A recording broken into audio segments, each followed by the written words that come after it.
Beniko had initially spoke to me in 1992. She had spoke about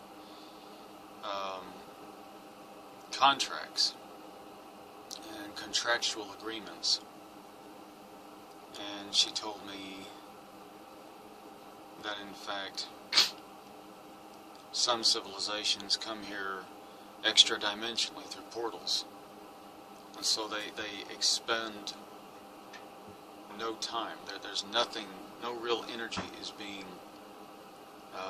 spent in coming to this earth, coming to Earth. And it doesn't take him any time to get here.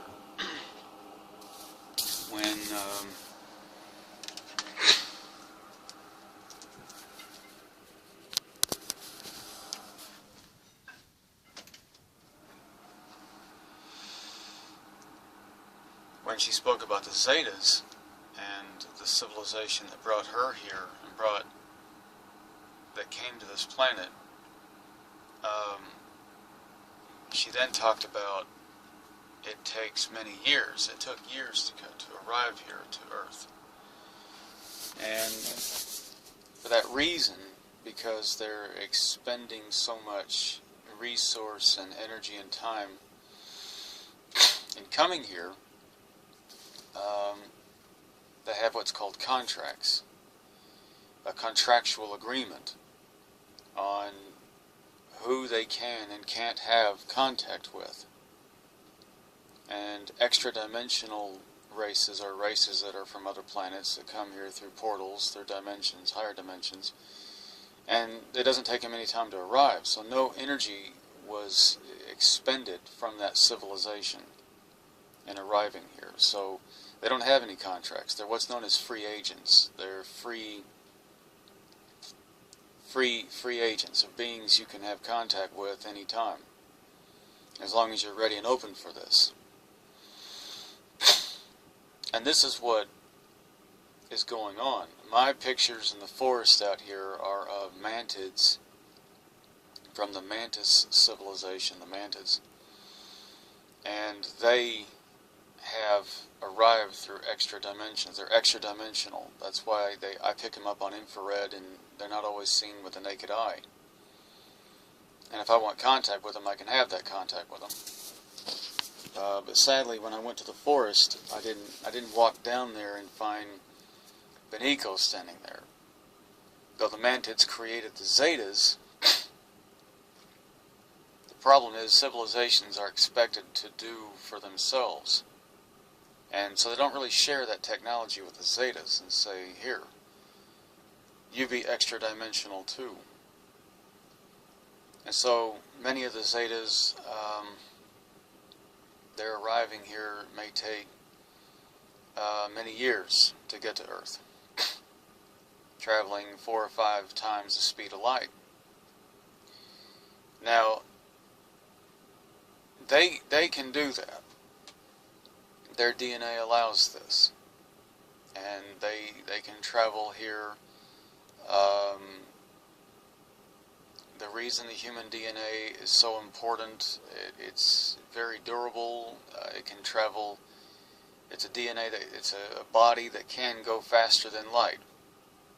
Reptilian bodies can't. They can only go maybe twice the speed of light before it would kill these people. Mantids, however, don't have any issues with light speed travel, since they move extra-dimensionally. They're much more advanced. So they don't share the technology with the Zetas. And the Zetas then create the human hybrids, who themselves have their own technology. Again, this is technologies that don't rely on extra-dimensional travel. As she told me, we can have the contact now because I can put you within the contract. And she said the contract was based on moral thinking from their civilization, that it wouldn't be fair to have Beniko running around making contact with me and everybody else when there were many others who would like that and appreciate that contact with people on Earth also. So she was in captivity of military intelligence in the 1990s. Now what that means is that though we were having contact, we were operating outside the contract, outside of a contractual agreement. And because she was in their custody, they could do whatever they wanted to her. That was operating again outside the contractual agreement. But again, the resources that are expended by a civilization to come to this planet, you may take 15 to 19 to 20 years to get to this planet, traveling 40 light years. Again, because of those resources that are expended and are very precious, that they have these contracts. Now, I find my life seems to be governed by the principle of contracts at this point. It's rather unusual. Here we have, earlier in the year of 1992, a lady claiming to be my mother, this actress, Annette, and I didn't really want to throw last names in this video, but her name was Annette, and she was CIA at one time in her life, or was CIA, and then they found out she was talking to me, so they sent these sex squads after her to rape her and remind her of her obligation to contracts. And that seems to be the whole basis of my life. It seems that I'm always this man being left out of contracts, which leaves me out of contact with family or friends, or in this case extraterrestrial beings named Benico. And the sex squads do exist. The CIA have recently released and declassified 13 million pages of previously classified files. You can go to their official page, go to the Freedom of Information Act reading room. They have a search. There's a search area there, and you can enter in any name you want. They have declassified the files on their research into psychics in the last few days. They have declassified files on their investigation into China's psychic children.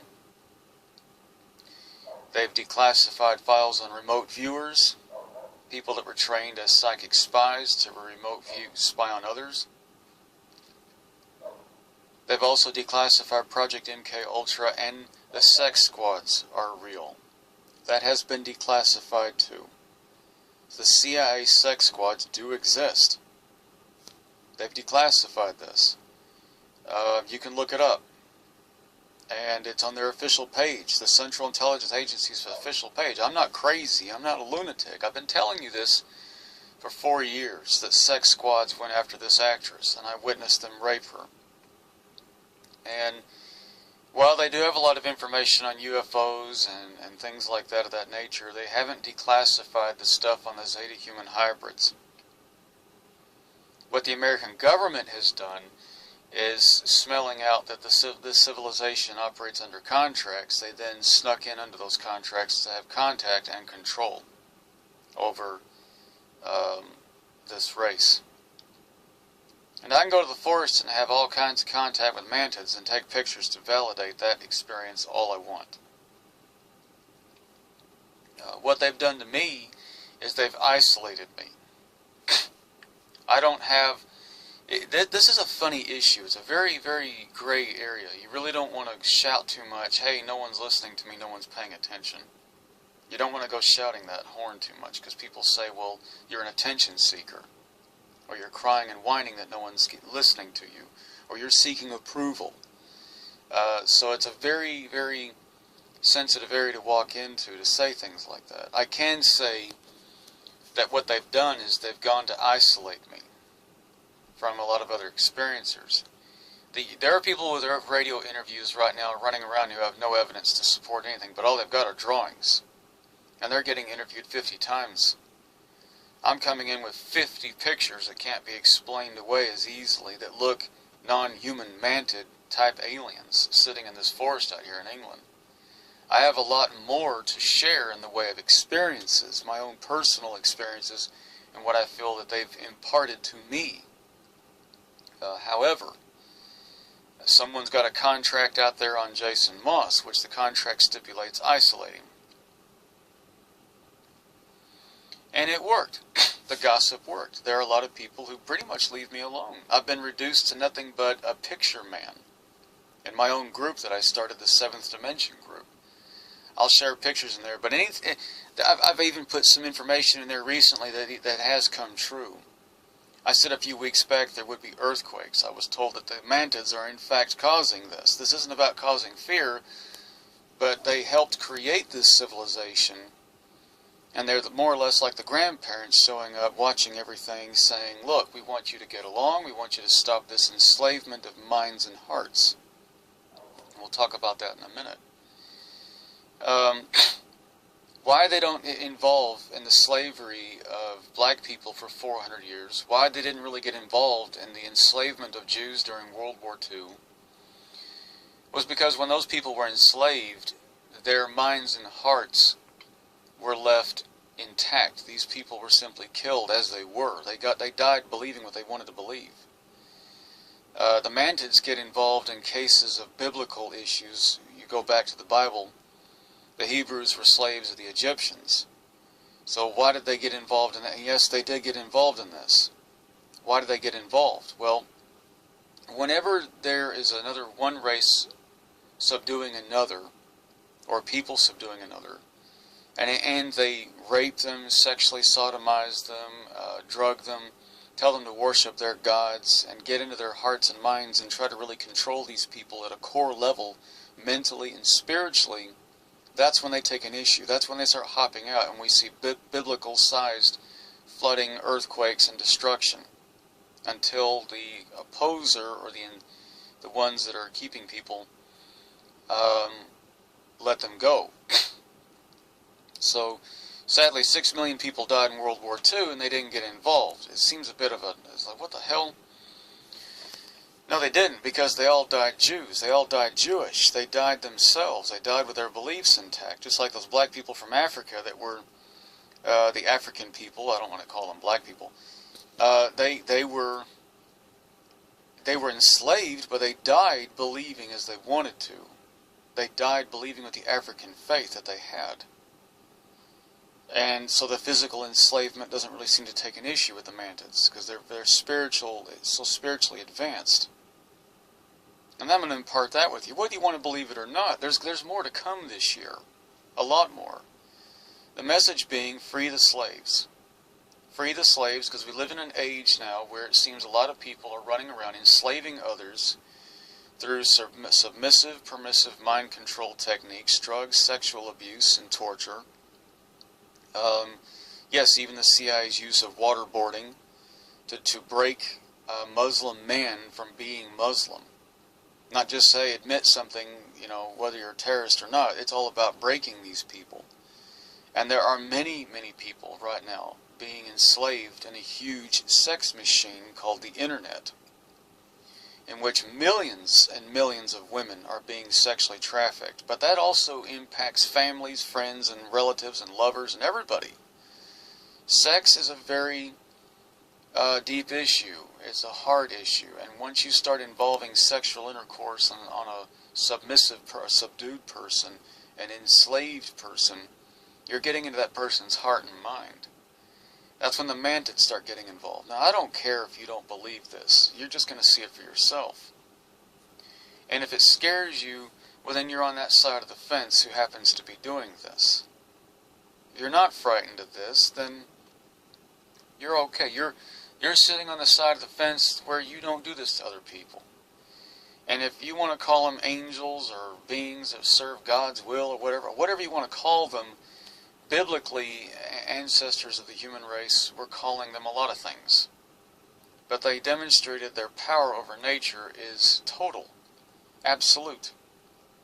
And earthquakes, hurricanes, volcanoes, very timely volcanoes, and the water turning blood red, waters splitting, oceans splitting, seas parting down the middle. This is all just a tiny fraction of the power of the Mantids. They do get involved. They do interact and take issue with this kind of enslavement. And there's a lot of contractual enslavement going on. And so we have these other civilizations that have arrived to Earth who are here under contract of issues of no contact with everybody. These people have been taken from their craft, hybrid beings, Zetas, and taken prisoners down Dulce, New Mexico, or underground bases or whatnot. And they're being subdued into submission. They're being tortured. They're being sexually assaulted. And yes, these hybrid females are very attractive. And yes, they can have intercourse. Yes, this activity is ongoing. And so, how many of them are in captivity? Well, the Mantids delivered a message to me to deliver the message to free them. It's kind of an or else situation. You haven't really got a choice in the matter. Now, I posted this message in the 7th Dimension group as just a little statement. I received this message, I went to the forest, here's what I got. And it was removed.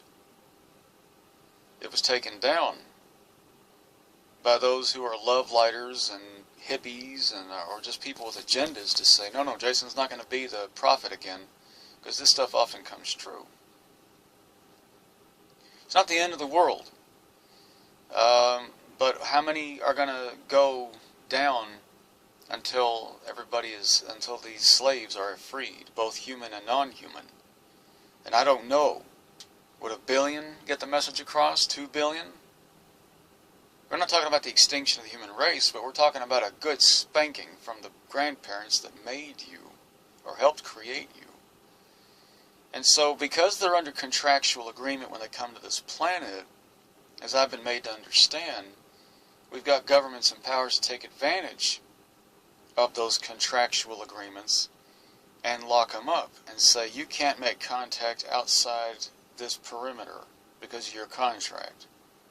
Your civilization won't help you because of the contract. So they're blackmailing and extorting them. And so they've got them in custody under these contracts, and these contractual agreements are very strict. Very, very strict. Because it took so much resources and power to come here, they think about the civilization that just spent all that time and energy bringing them here. Now, although Beniko herself was not brought to this planet, she's a human hybrid, Zeta-human hybrid, but because of how her civilization came to be here, she falls under that contract. And what she was trying to do with me in the early 90s was get me to go with her so that I would fall within that contract too, so we could enjoy contact with each other and a good life together. This even extends into the afterlife. As we see the CIA's declassified files of psychic research and afterlife research, they do believe quite fervently that there's an afterlife. And they've got a whole core of psychics working for them and remote viewers. So whenever I've done ghost box sessions with Annette, I'll go ahead and say it, Annette Funicello, many believe who come after me that, well, we found a big crack in this guy's credibility. He says that lady's his mama. And yet I have proven through going to the Freedom of Information to the CIA that it is indeed quite possible this woman could have been CIA, and indeed lending to this great credence that she could have been my mother. I still get these people saying that. So what they do is they send these psychics in. And I did these ghost box sessions for a few years where Mother Annette was coming through and in her own voice, and it caught the attention of a lot of people who said, he's ghost boxing a celebrity, a dead celebrity, and it is her. Wow, and she's even calling him son. Well, they sent in, from what I've done on ghost box research, only from that information, the messages I've received, and these are not faded, these are very clear. The spirits and entities or whatnot are telling me the psychics in the CIA got a hold of Annette's spirit and said, remember your contractual agreement with that lost kid, even in death. They're holding her to that agreement, even in death, and telling her not to have any contact with me. They can't enforce this on her. So what happens is we see Annette decreases the contact with me in the spirit box sessions. So I call her out, and nothing happens. Well, that was much to their delight, but they should be frightened about the fact that they got her to agree with that. Because the Mantids are up in those extra dimensions seeing this. And again, it's about that submission issue, subduing and enslavement. Okay, so what's happening? Annette in life was a slave, a sex slave to the CIA. And in death, that brainwashing is still in effect in her mind, though they can't effect any control over her in the afterlife. The Mantids aren't happy with that. This is examples of enslavement that they're seeing and witnessing, even with deceased human souls running about. So they're taking a lot of issue with this. You know, hold on a minute. This is violating their contractual agreement. No one civilization, even within its own boundaries, shall enslave the other to that extent. And that's what they've done with her. So she backed off. Beniko, however, follows a different path. She does communicate with me through the spirit box. So where is she? Is she dead? Is she in the extra dimensions with the Mantids? We're talking about technology where they can turn solid mass into light. And because it then becomes massless and hasn't any mass to it, it can travel thousands of times faster than light, expending no energy to do this, and move into other dimensions. That's quite advanced, kids. That's quite advanced, boys and girls. That's the Mantids. In one of my videos I talked about that I got a contact from a sergeant who was quite frightened, who felt I might have the answers. Again, these are just human beings in uniforms in the CIA. They're not perfect. Everybody makes mistakes, and they do get scared like anybody. And Jason's a big-time experiencer, and he had a lot of connection with this girl, so this one lady contacts me, and she tells me that the body on ice has been removed. That they had Beniko on ice and had in fact removed her head, severed her head. But all of that was gone, even the paperwork was gone. So what happened? Now at the time I had the feeling, only the sense, that in fact she'd gone back to somebody. It's a long story, but I do believe that it's a time loop, a paradox, because I've been dealing with the Mantids here in the 21st century since 2014, 2015 in the forest out there. They know about the situation and what happened in North America in 1992 and have got involved, very directly involved. And what they've done is, I believe, they were the ones that took the body off the ice and then turned her to light, brought her back to life, repaired her pretty easily. They could take you an urn full of ashes and recreate you. That's how advanced they are. They can take an urn of ashes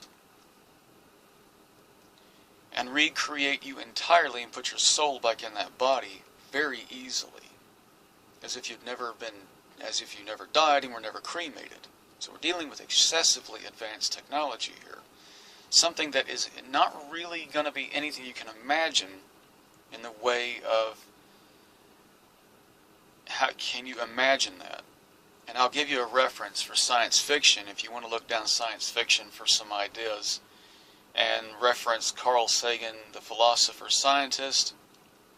He spoke of ancient races. He coined the term first ones, and it came up in J. Michael Straczynski's Babylon 5's TV series, which was science fiction, that TV series, but he incorporated first ones within the TV show.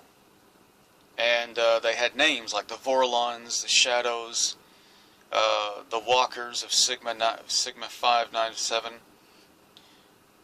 the Talarians. They're quite exotic races, and for its show in the 1990s, they were able to use what graphics they had to try to illustrate these races. So they had to make up for that lack of technology in writing, and it was brilliantly done. Harlan Ellison, God rest his soul, was a brilliant conceptualist artist for these races. And again, it all kind of came from Carl Sagan and his TV show Cosmos, where he was talking about a very factual possibility of advanced civilizations that are billions, B as in boy, billions of years ahead of us. And I think drawing from Carl Sagan's work, we get into J. Michael Straczynski and Harlan Ellison, who brilliantly and beautifully illustrated them, almost like works of art in television, cinematic television history. And they demonstrate their advanced technology and what they can do, their power. There were lots of young races that believed themselves very advanced, that were spacefaring races that could move through hypergates. They could move about the galaxy. First ones were in a category all on their own. They were often very mysterious. They kept to themselves. They watched over the young races, and it's very strange how reality imitates art, art imitates reality. That is, in fact, what's going on. So, I think Beniko falls out of the contract entirely at this point from the civilization that even dealt with her at this point. She's free of all that. Having any dealing with me at all, even in the spirit box, proves that point. That she falls out of that contractual agreement because she's now within the civilization's rules and regulations of an extra-dimensional civilization in which none of those rules apply, but a whole other set of rules apply. And so love applies, and love is the dominating force within these giants of the galaxy, as we'll call them, because the Mantids aren't the only first ones out there. There are others. There are other first one civilizations out there that are many billions of years old. And you'd be surprised how many of them are responsible not for just creating civilizations, but for going around and creating planets and stars, propagating stars. They estimate there may be 1 billion habitable planets in the galaxy. And how many of them were created by first one-like races who went around saying, look, we need a right-sized star, we need a planet that will be in the right position from the star, and the right ingredients and elements. So they seasoned it just right, they created the aquarium, and they put everything in it, and put the lamp over it, and said, there. When life began to grow in the aquarium, it looked up at the lamp and said, I can't imagine anything creating that light source. Other civilizations from other aquariums have arrived, probably even unaware of their existence. And then someone like me comes along and says, oh, by the way, I've stepped out of the forest, not with pictures, not just with pictures of giant insect-looking creatures, but that's what has been projected to me. And that's really all that's necessary. I don't want to know everything. I don't want to know what they know. I don't have it within my cranium and my brain to take on that kind of information. And I don't need to know all that. I'm dealing within the sphere of the people I love, and I'm going to help them, altruistically help a lot of others if I can. If you listen, if you don't, that's your choice. They don't ask for worship or go down and praise them. People in the past have done that. The African tribes down there called him Kagan, the god Kagan, and he looks like a giant mantis. But even they told the African people, don't worship us. Ezekiel, seeing wonders, fell before the angel's feet and said the same thing. And they said, don't worship us. That's not what we're here for. But there are others like the Mantids that are about. Watchers, if you will. Again, the only analogy would be, and I don't want to try to make you sci-fi buffs, you'd have to sit through a lot of Babylon 5 to really get the gist of the first ones, understand the storyline, and understand in that science fiction TV show exactly the definition of them, and appreciate what we're dealing with. It excludes in all possibility of my being some kind of messianic or messiah type be-all and end-all experiencers, so many try to be and attempt to be, and researchers that go out there to become prima donnas. when coming up dealing with first ones, I'm as humble as you are. And I'm sitting here backing it up with picture evidence. And you don't have to believe this, but it would be in your best interest to take note of this, even if you're on the other side of the fence and you are in fact enslaving anybody. Then you need to let them go. You need to let them go pretty quick because they're keeping an eye on you.